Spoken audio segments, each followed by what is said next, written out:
ചൈനയിൽ നിന്നും തിരിച്ചെത്തിയ കാവടി സംഘത്തിന് ചക്കുളത്തകാവ് ക്ഷേത്രത്തിൽ സ്വീകരണം നൽകി. ചൈനയിൽ വെച്ച് നടന്ന ലോകരാജ്യങ്ങളുടെ കലാപരിപാടികളിൽ ഇന്ത്യയെ പ്രതിനിധീകരിച്ചാണ് കാവടി സംഘം പങ്കെടുത്തത്.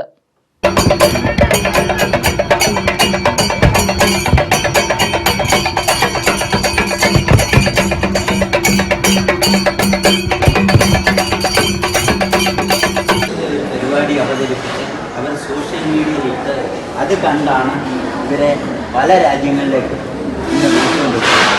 അപ്പം ദേവിയുടെ ഒരു അനുഗ്രഹം, ദേവിയുടെ ഒരു കൃപാകടാക്ഷം കൊണ്ടാണ് ഇവർ പരിപാടി നടത്തിയത് എന്ന് അവർ തന്നെ പറഞ്ഞു. അപ്പോൾ അവർ ആ പരിപാടി നടത്തി വന്നപ്പോൾ നമ്മുടെ നാടിൻ്റെ അതിൻ്റെ നമ്മുടെ തിരുമേനിയുടെ നേതൃത്വത്തിൽ ഈ ക്ഷേത്ര കർമ്മസമിതിയുടെ നേതൃത്വത്തിൽ സ്വീകരണം കൊടുക്കണമെന്ന് പറയുന്നത് അതിൻ്റെ പേരിലാണ് പെട്ടെന്ന് എല്ലാവരും വിളിച്ചു. അതുപോലെ മാതൃസമിതിയിലെ നമ്മുടെ ഇവരുടെ അമ്മമാരെല്ലാവരും ഈ മാതൃസമിതിയുടെ നേതൃത്വത്തിലാണ്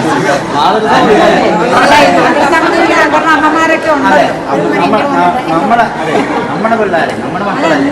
അപ്പം തീർച്ചയായിട്ടും നമ്മുടെ മക്കൾ അവിടെ പോയി അവർ വലിയ പരിപാടി നടത്തി. അതുപോലെ തന്നെ ഇന്നും വരാൻ കിടക്കുക ആൾക്കാർ രാജസ്ഥാനിലും മറ്റു സ്ഥലങ്ങളിലും ചെന്നൈയിലല്ലേ, ചെന്നൈ അടക്കം പരിപാടി നടത്തിക്കൊണ്ടിരിക്കും എപ്പോഴും നമ്മുടെ പിള്ളേർ.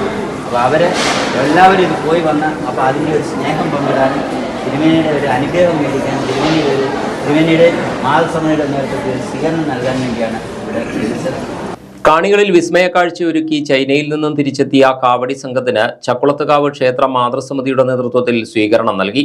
ചക്കുളത്തുകാവ് ക്ഷേത്രത്തിൽ നടന്ന ചടങ്ങിൽ മുഖ്യ കാര്യദർശി രാധാകൃഷ്ണൻ നമ്പൂതിരി, കാര്യദർശി മണിക്കുട്ടൻ നമ്പൂതിരി, മേൽശാന്തിമാരായ അശോകൻ നമ്പൂതിരി, രഞ്ജിത് ബി നമ്പൂതിരി, ദുർഗാദത്തൻ നമ്പൂതിരി, മാതൃസമിതി പ്രസിഡന്റ് രാജി അന്തർജനം, ബ്ലോക്ക് പഞ്ചായത്ത് അംഗം അജിത് കുമാർ പിഷാരത്ത് എന്നിവർ പങ്കെടുത്തു. ചൈനയിൽ വെച്ച് നടന്ന ലോകരാജ്യങ്ങളുടെ കലാപരിപാടികളിൽ ഇന്ത്യയെ പ്രതിനിധീകരിച്ചാണ് കാവടി സംഘം പങ്കെടുത്തത്.